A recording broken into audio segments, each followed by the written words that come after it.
CNN 24 চ্যানেলে আমি মৌটুসী আপনাদের সবাইকে স্বাগত জানাচ্ছি। প্রথমেই সংবাদ শিরোনাম। দেশজুড়ে ডাকা সাধারণ ধর্মঘটের প্রভাব সর্বাত্মক। শিলচরে শতাধিক পিকেটার গ্রেফতার। রেলের জমি উদ্ধারে উচ্ছেদ অভিযান তারাপুরে। শতাধিক পরিবার গৃহহীন। সেনাকর্মীর সঙ্গে রামকৃষ্ণনগর পুলিশ কর্মীর দুর্ব্যবহার, তীব্র প্রতিক্রিয়া। জমি বিবাদকে ঘিরে মধুরবন্দে উত্তেজনা। আটক 3 মহিলা। এবারে সংবাদ বিস্তারিত। দেশজুড়ে ডাকা বন্ধের প্রভাব বরাক উপত্যকার 3 জেলার সর্বাত্মক পড়েছে। বামসহ ট্রেড ইউনিয়নগুলি 28 ও 29 মার্চ এই দুদিনব্যাপী সর্বভারতীয় সাধারণ ধর্মঘটের ডাক দিয়েছিল। কেন্দ্রের কৃষক, শ্রমিক ও জনবিরোধী একাধিক নীতির বিরোধিতায় পথে ডান বাম শ্রমিক সংগঠনগুলি। মোট 12 দফা দাবি জানিয়ে 48 ঘণ্টা ধর্মঘটের প্রভাব দ্বিতীয় দিন শিলচরে সর্বাত্মক পড়েছে। শিলচরে সকাল থেকে ধর্মঘট আহ্বানকারীরা ধর্মঘট সফল করার জন্য পথে নেমে যায়। এই দিনের ধর্মঘটের ফলে সকল ধরনের দোকানপাট, হাটবাজার, সরকারি বেসরকারি অফিস আদালত সম্পূর্ণ বন্ধ থাকার পাশাপাশি বাণিজ্যিক যানবাহন চলাচল সম্পূর্ণ বন্ধ ছিল। দিতে হবে, নইলে গদি ছাড়তে হবে, নইলে গদি ছাড়তে হবে, কর্পোরেটর দালাল বিজেপি গদি ছাড়ো। এদিন কেন্দ্রীয় সরকারের শ্রমিক বিরোধী নীতির প্রতিবাদে পিকেটাররা শিলচর জেলাশাসক কার্যালয়ের সম্মুখে বিক্ষোভ প্রদর্শন করে উত্তাল করে তোলেন।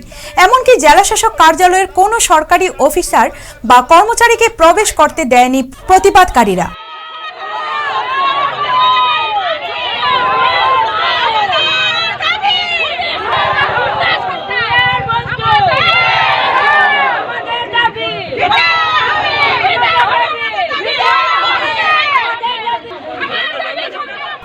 পরে শতাধিক প্রতিবাদকারীকে পুলিশ গ্রেফতার করে অন্যত্র সরিয়ে নিয়ে যায়।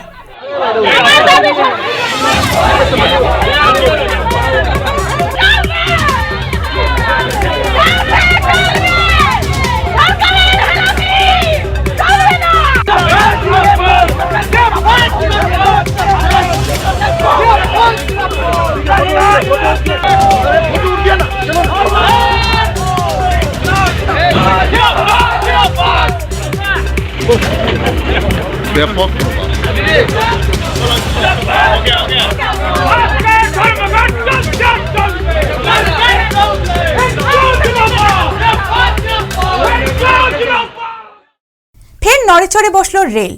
শিলচর তারাপুরের রেল স্টেশন সংলগ্ন বিভাগের যে বিশাল পরিমাণ জমি রয়েছে তা পুনরুদ্ধারে মঙ্গলবার থেকে উচ্ছেদ অভিযান শুরু হয়েছে। এদিন কাছাড় জেলা প্রশাসন ও রেল বিভাগের যৌথভাবে পুলিশ, সিআরপিএফ এর বিশাল বাহিনী নিয়ে উচ্ছেদ অভিযান চালায়। উচ্ছেদে নামানো হয়েছে জেসিবি সহ অন্য মেশিনারি। গতকাল বিকেলে রেল থেকে এই উচ্ছেদ অভিযান ঘোষণা করা হয়েছিল। প্রায় মাস দেড়েক আগে উচ্ছেদের জন্য দফায় দফায় নোটিশ ধরানো হয়েছে পরিবারগুলোকে, যারা রেলের জমিতে পাকা ভবন, কাঁচা ঘর তৈরি করে দশকের পর দশক বসবাস করে আসছিলেন। তাদের নোটিশ জারি করে জানানো হয়েছিল জমি ছাড়ার জন্য 77 জনকে নোটিশ দেওয়া হয়েছিল। পরবর্তীতে তারাপুর ফ্লাইওভার সংলগ্ন স্থানে রেলের জমি দখলমুক্ত করতে প্রায় 45 জনকে নোটিশ দেওয়া হয়। বহু লোক অবশ্য ইতিমধ্যে জমি খালি করে নয়তো ঘর অন্যত্র স্থানান্তরিত হয়ে গিয়েছেন। এই উচ্ছেদের ফলে প্রায় 5 বিঘা জমি রেল ফিরে পাবে বলে জানা গিয়েছে।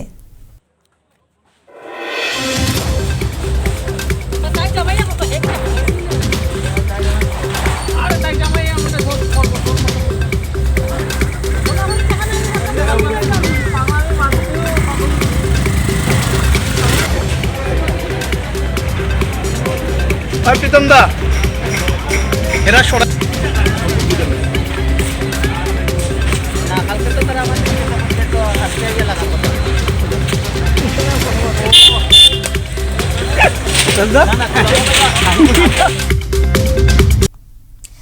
রাতাবাড়ির রামকৃষ্ণনগর থানার পুলিশ কর্মীর অমানবিক আচরণে তীব্র প্রতিক্রিয়া সৃষ্টি হয়েছে। প্রবলেম আছে, আমি আপনারা আমি কইলাম যে নেক্সট টাইম আমি লইয়াই নেক্সট টাইম আমার গাড়ি নম্বর রাখো।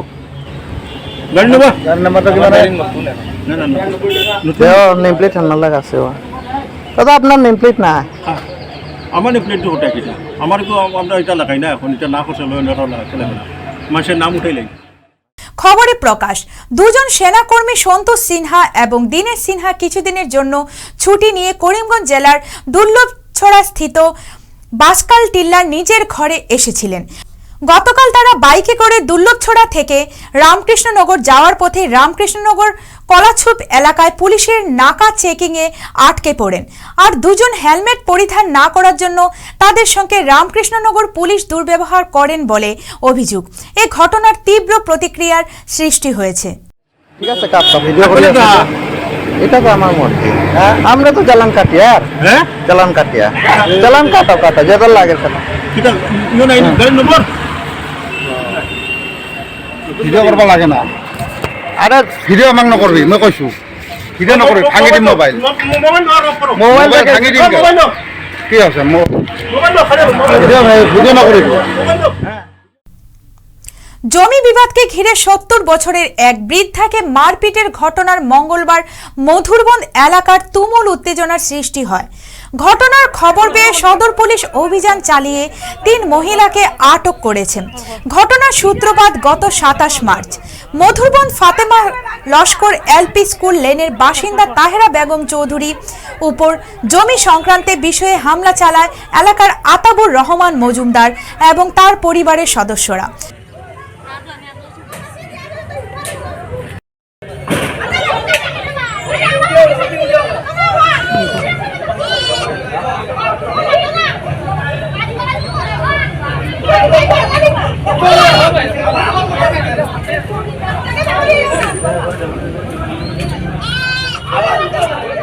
ঘটনাটি নিয়ে সত্তরোত্তর বৃদ্ধা শিলচর সদর থানায় একটি এফআইআর দায়ের করেন, কিন্তু পুলিশ বিষয়টি নিয়ে তেমন গুরুত্ব দেয়নি। এদিন দুপুরে হঠাৎ আতাপুর বাহিনী পুনরায় তাহেরা বেগম চৌধুরীকে অতর্কিত আক্রমণ চালায় এবং এই অতর্কিত হামলায় তিনি আহত হন। ওই দিন তারা আমার লগে একবার তারা মায়ের বিট করতে খুব দিচ্ছি। ওই দিন আমার মানে মেডিকেল রিপোর্টও বিপি হাই আসলো 180/110। তখন তারা থানায় তো কোনো গেল না, অ্যাকশনও করলো না। আজকে দেখি তারা জবরদস্তি ঘর বানানি আরম্ভ করে দিচ্ছে এখানে মাটি। তখন আমি তারা বাধা দিতে গেলাম, বাধা দিতে গিয়া তারা আমার মাটির নিচে গাড়ি ফেলাই দিয়ে দিয়েছে। তখন আমি বলছি যে তোমরা বাবা সম্পত্তি থাকিয়ে থাকে তোমরা প্রুফ করে নিয়ে যাও, কোর্টের মাঝে প্রুফ প্রমাণপত্র দিয়ে নিয়ে যাও। কিন্তু তারা এরকম করছে না। তো ওই দিন তো যারা দিচ্ছে তারা নাম তো এখানে আসো। আজকে নতুন করিয়া এই জফরুন্নেসা আর্টের স্বামী ওই যে মল্লিক যেটা বাংলাদেশে ওই যে ওই হেয়াও আসলো আমারে মানে মারার মধ্যে। তারা দুইজনে মারছে? তারা দুইজনে না, তারা ৬-৭ জনে মিলিয়া। আর আতাপুরেও মারছে, এটা আবার ভিডিও আছে। আমার পাওয়ার মধ্যে ফাড়া মারি দিয়েছেন মাটির মধ্যে। আর তার বই আর দুইটা হ্যাঁ ওই যেখানে একবার মানে বানার এখন টিম দিয়া। তারপরেও তো ওই ছেলে ওটা আর সাহায্য ওই ও তারা আমার আর একটা ইচ্ছা করে চাইলে ওতে আমার মাটির নিচ থেকে নিয়ে তারা উঠেছে। তারা আমার পাও দিয়ে গাড়িয়া তারা খুঁটি গাড়ে আর মানে ঘর বানার। আতাপুরে আমার আটোর মধ্যে বাস্তি বাড়ি আছে, তার ছেলের মাটি ছুয়াইয়া ফাড়া মারি দিচ্ছে। আবার ওখানে আমার ছেলে মেয়ে দুইটা বাইরে আসলো। আর বউয়ের কাছে তাই নতুন গরু, তাই ঘরের ভিতরে বাইরেছে না। আমি বাইরে তারা বাধা দেওয়া তাইলাম, তারা আমার ঠেলা মারি ধাক্কা মারি ফালাইয়া ফাড়া মারি ধরছে। দুইটা তারা মানে জবরদস্তিভাবে খুঁটি গাড়ে, এটিও টিন টান লাগাই দেয়। এখন আপনারা প্রমাণ পাইবা গেলে দেখ। আজকে সদর থানা তাই এখনো জিগাইলাম যে আপনারা গেল না। আতাপুরে উঠিয়া হয়েছে দাবি জানাই যে আমার তারা আমার যাতে ব্যবস্থাটা নেই, তারা এটা প্রশাসনের আছে একটাও চাই যে যারা আমার মাইপিট করছে তারা উচিত মানে শাস্তি দিত। ঘটনার খবর পেয়ে সদর পুলিশ সঙ্গে সঙ্গে ঘটনাস্থলে উপস্থিত হয়ে জাহানারা বেগম মজুমদার, জেসমিনারা বেগম লস্কর এবং সমরুন বেগম লস্কর নামের ৩ মহিলাকে আটক করে থানায় নিয়ে আসে। মঙ্গলবার আনুষ্ঠানিকভাবে কাছাড়ের জেলাশাসক কীর্তি চল্লী সোনাই হাসপাতালের লেবার রুমের সূচনা করেন। এই অনুষ্ঠানে অন্যান্যদের মধ্যে উপস্থিত ছিলেন সিইও এলডার ফাইরেইম, স্বাস্থ্য বিভাগের জয়েন্ট ডিরেক্টর সহ সোনাই হাসপাতালের ইনচার্জ।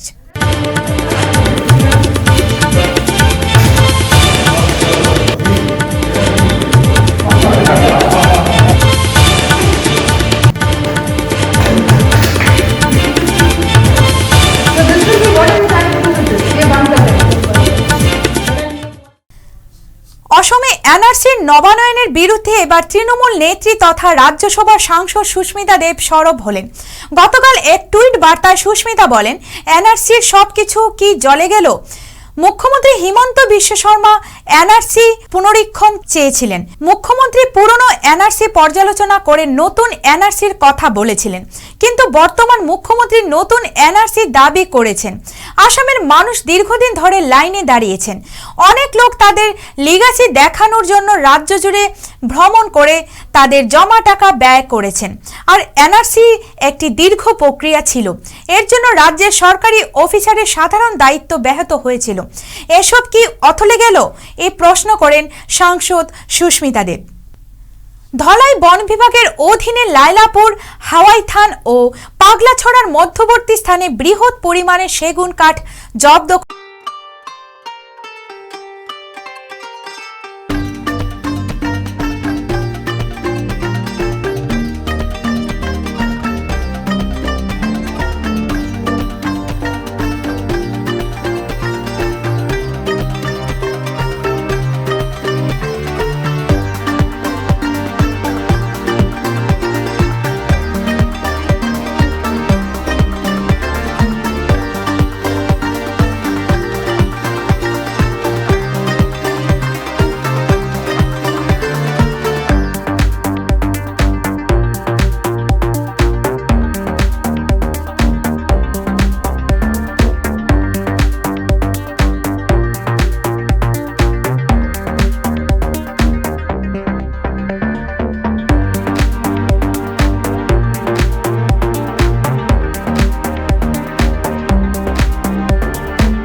বাতিল করতে হবে, বিদ্যুৎ সংক্রান্ত সংশোধনী বিল বাতিল করতে হবে, ক্ষেত্রকে বিক্রি করা চলবে না। এদিন ধর্মঘটকারীরা ডলুতেও সড়ক অবরোধ করেন। এছাড়া দোকানপাট, হাটবাজারে ধর্মঘটের ব্যাপক প্রভাব পড়েছে। দেশব্যাপী সাধারণ ধর্মঘটকে সমর্থন করেন C2 ও INTCর ডলু শাখার কর্মকর্তারা। মঙ্গলবার ধর্মঘটের ফলে বৃহত্তর ডলু অঞ্চলের সড়ক অবরোধ, দোকানপাট, হাটবাজার সর্বত্রই বন্ধ ছিল। রাষ্ট্র বলতে মানে যেমন 5 গ্রাম পেপার মিল, জাগিরোডের পেপার মিল, এই সমস্ত পেপার জলের দামে বিক্রি করে দিচ্ছে। এটা রাষ্ট্রগত শিল্প। এই যে বিমা রাষ্ট্রগত শিল্প, এই যে রেল রাষ্ট্রগত শিল্প, বিমানবন্দরগুলো রাষ্ট্রগত শিল্প, এগুলো জলের দামে বিক্রি করে দিচ্ছে। এই সমস্তের বিরুদ্ধে এই ধর্মঘট। রাষ্ট্রগত ক্ষেত্র বিক্রি করা চলবে না। কাছাড় জেলার বরখলা বিধানসভা কেন্দ্রের বড়রামপুর জিপির বদলখা বান্দরছড়ায় এখনো উন্নয়নের ছোঁয়া লাগেনি। স্বাধীনতার পর থেকে এই গ্রামে উন্নয়ন হয়নি, রাস্তাঘাট নেই। বান্দরছড়া ও বদলখা সংযোগী পথে রয়েছে একটি নালা এবং নালার উপর একটি বাঁশের সেতু রয়েছে। এই সেতুই এই গ্রামের একমাত্র সম্বল বলে স্থানীয় জনগণ জানান। গ্রামের লোকজন অসুস্থ হলে এই বাঁশের সেতু দিয়ে স্বাস্থ্য কেন্দ্রে যেতে হয়। মঙ্গলবার স্থানীয় মহিলা সমিতির একজোট হয়ে এই তীব্র প্রতিবাদ জানিয়ে শীঘ্রই সেতু নির্মাণের দাবি।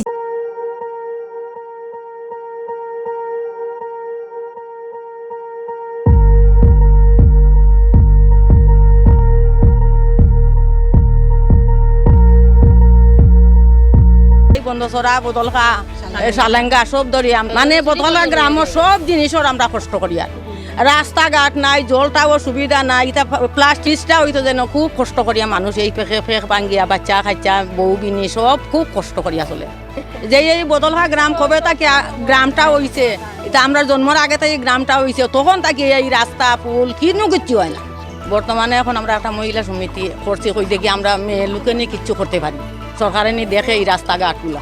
আমরা ওই যে ব্রিজটা নালার উপরে যে ব্রিজ, ওই ব্রিজটার লাগে আমরা মানে বেশিরভাগই ব্রিজটার লাগে কই আর যে ব্রিজটা যাতে সরকারে আমরা ব্রিজটার দাবি মানিয়ে নেন, ওই ব্রিজটা আমরা করিয়া দেন। আমরা বদলখা বন্দরসরা সারেঙ্গার পার আমরা খুব কষ্ট ওইদিকে ফাইড হইয়া আইতে, আমরা ফুলাপান খুব কষ্ট করিয়া কলেজে যায়, স্কুলে যায়। কোনো কোনো সময় আমরা মধ্যবিত্ত ঘরের বউ, আমরা ততটা সামর্থ্য নাই যে ফুলাফান্ডে কিছু কিনিয়া দিব। সামান্য একটা সাইকেল কিনিয়া দিলে ওই সাইকেলটা ওখানের দিন আমরা খান্দে করি পার করিয়া আনিয়া তারপরে তারা যাইতে লাগে। গতকাল শিলচর গান্ধী ভবনে জেলা ক্রীড়া সংস্থার সাংস্কৃতিক বিভাগের পক্ষ থেকে বিভিন্ন প্রতিযোগিতার বিজয়ীদের পুরস্কৃত করা হয়েছে।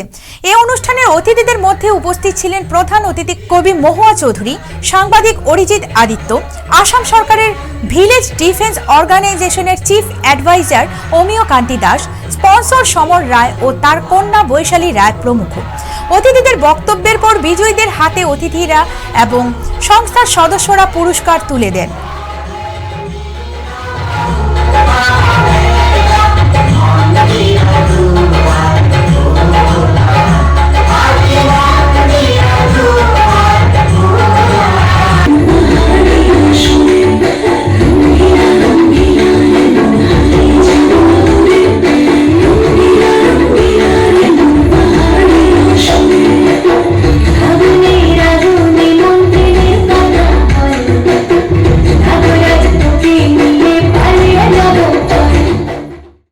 আজকে CNN 24 এর খবর এই পর্যন্তই। নমস্কার।